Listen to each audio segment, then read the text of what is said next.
Ready or not, you know it, you love it. Cheeks, lips, runways, the streets of Savannah, all over the place. I'm going to show you exactly how to rock this red lip. Let's do this. I'm going to teach you how to make Ready or Not into a cheek stain. So I'm going to have V turn so we can show placement. Placement's always a big question. I call this the rule of 3. This is where your highlight is going to go, your blush, and then your bronzer. So your bronzer is going to hit right below your cheekbone. So make sure you're pushing in there and getting familiar with your own facial structure. So again, that's going to be highlight, blush, and then bronzer. So I'm going to go right in this area. I'm going to use my tablespoon as my mixing bowl, and I'm going to pull down some of the Ready or Not is here and some moisturizer.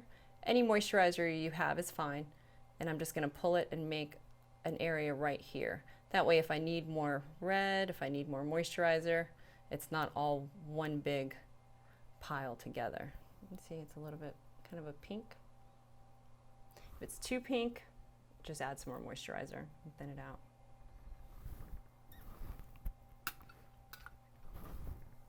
I'm going to start buffing that in. What I'm using is a small foundation brush. You can see that. And I'm just blending that in. Using the red is going to give you more of a sun-kissed look. This works beautifully with bronzer. If you don't necessarily want a pink color or a peach color, this is more of that sun-kissed glow. And just keep buffing that in.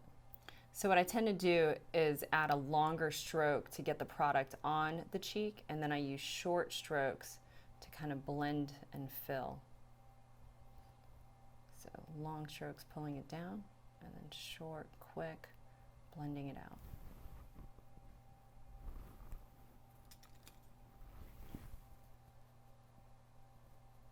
And then I'll use a foundation brush with whatever foundation's just left over and just kind of buff.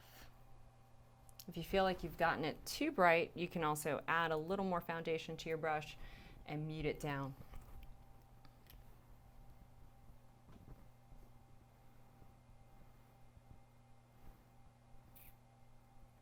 So for Ready or Not, you can wear it as a full classic red color, or we can do it as a stain.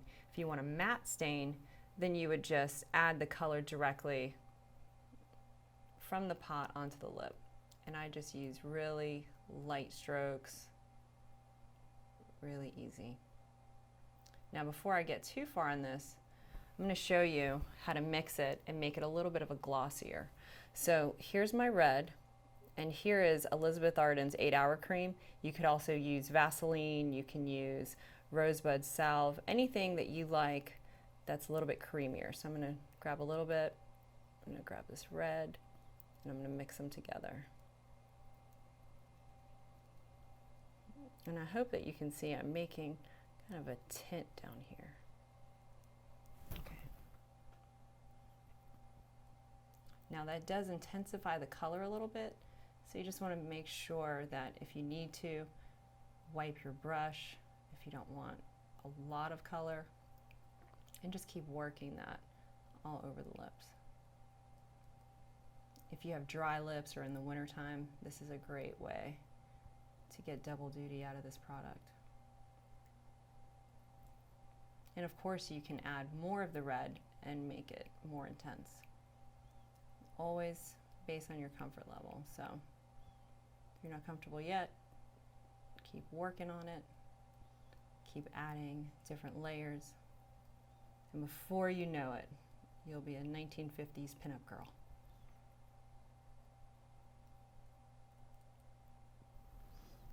So now we're going to continue to work on the lip, making it more intense. So what I'm doing is I'm just filling from the inside out. I'm going to show you a really neat trick for the lip line when we get to that point. Right now I'm just following the natural shape of her lip, not doing anything too defined. So if you're at home, go for the areas that are easier when you're starting, especially when you're using an intense color like this red. All right, so now I'm getting close to the edges. what I'm going to do is I'm going to do dots along her lip. Essentially, I'm going to connect the dots. So give yourself a guideline. Training wheels, I like to call them.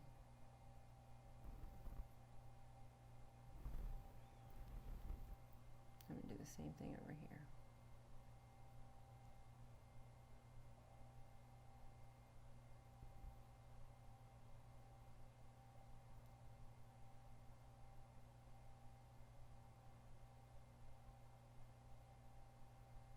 And this brush is really precise, so it works like a lip liner for you.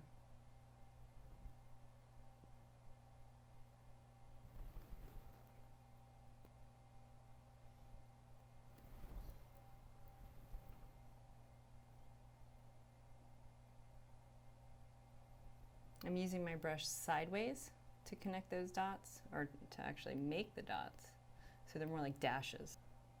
I'm going to connect that.